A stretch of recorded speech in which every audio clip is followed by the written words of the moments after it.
پاکستان پورے سے اتنے زبردست قسم کے ادارے انسٹیٹیوشنز یہاں پہ اکٹھے کر لی ہیں جو فیوچر جنریشن کو گائیڈ کرنے کے لیے، موٹیویٹ کرنے کے لیے، انسپائر کرنے کے لیے. میرے خیال میں اس سے بہتر نہ فورم ہو سکتا ہے، نہ موقع مل سکتا ہے. اور مجھے یقین ہے کہ انشاءاللہ یہاں کے جتنے بچے آئے ہوئے ہیں اس سے بھرپور فائدہ اٹھائیں گے. اور یہ جو کاوش ہے ہمارے چیف سیکرٹری صاحب کی، وہ انشاءاللہ آنے والے وقتوں میں بہت بہتر اس کے نتائج نکلیں گے. Thank you so much.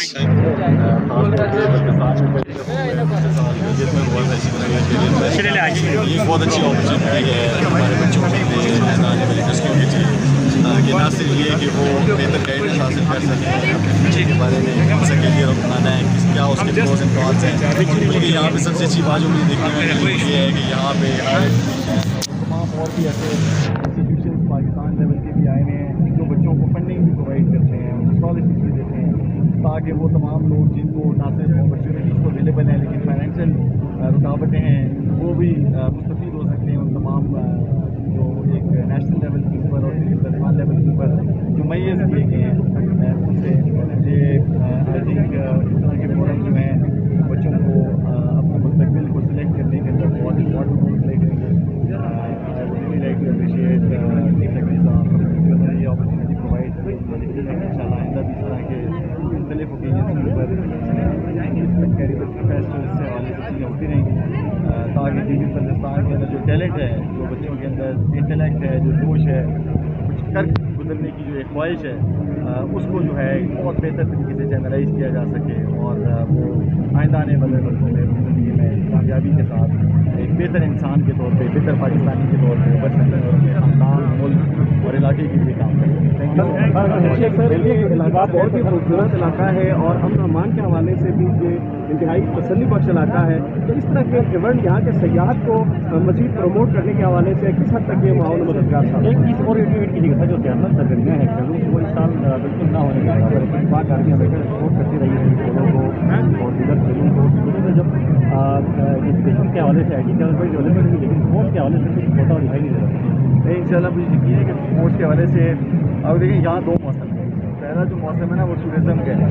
Tourism کے موسم کے اندر اکنامک سائیکل پورا بلتستان کا وہ جو ہے نا وہ ٹورزم ڈریون ہے. جس طرح آپ لوگوں نے بات کی کہ اس طرح کی ایونٹس جو ہے اس میں یہاں پہ ٹورزم کے حوالے سے کس طریقے سے کیریئر کو اپنانا ہے اس کے مختلف اسٹالز اور اپرچونیٹیز یہاں پہ ڈسپلے تھیں اور ڈیفینیٹلی یہ باہر کے لوگوں کو بھی اٹریکٹ کرتا ہے جو یہاں پاکستان لیول پہ نمل اور اس طرح کی بہت سی انسٹیٹیوشنز جنہوں نے اسٹال لگائے ہیں ان کے بچے بچیاں آتے ہیں وہ بھی نہ صرف یہاں کے بچوں کو انسپائر کرتے ہیں بلکہ ٹورزم کے اندر بھی ڈائریکٹ ایک رول پلے کرتے ہیں. کھیلوں کے حوالے سے ایک پولو سیزن کا وہ ہو چکا ہے. انشاءاللہ ابھی آگے آپ دیکھیں گے گلگت میں ہم بہت جلدی ایک وہاب شہید جو ہیں میجر وہاب شہید کے نام سے ہم ایک پولو گراؤنڈ بنا رہے ہیں جو کہ فلڈ لائٹ پہلا گلگت بلتستان کا فلڈ لائٹ پولو گراؤنڈ ہوگا اور وہ شندور کے جو اس کی ڈائمینشنز ہیں اس کے حساب سے ہوگا.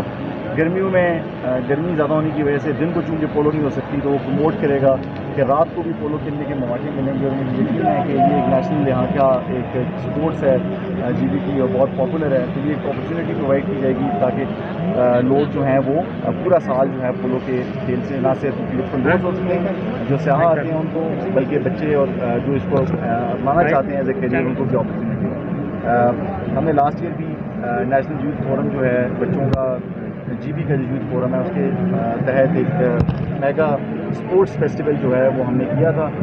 انشاءاللہ یہ 1 نومبر آ رہا ہے گلگت کا جو لبریشن ڈے ہے اس کے حوالے سے ہم دوبارہ جو ہے نا جی بی جو یوتھ فورم ہے فیسٹیول ینگسٹرس کا اسی کے پلیٹ فارم کو یوز کرتے ہوئے اس سال دوبارہ انشاءاللہ اسپانسر کریں گے. اور آپ دیکھیں گے کہ وہ تمام اسپورٹس اور کلچرل ایکٹیویٹیز جو کہ اگر آپ کو اس سال تھوڑا سا گیپ نظر آیا تو وہ گیپ انشاءاللہ جو ہے نا بہت جلد اس کو ہم فل کرتے ہیں. Thank you so much.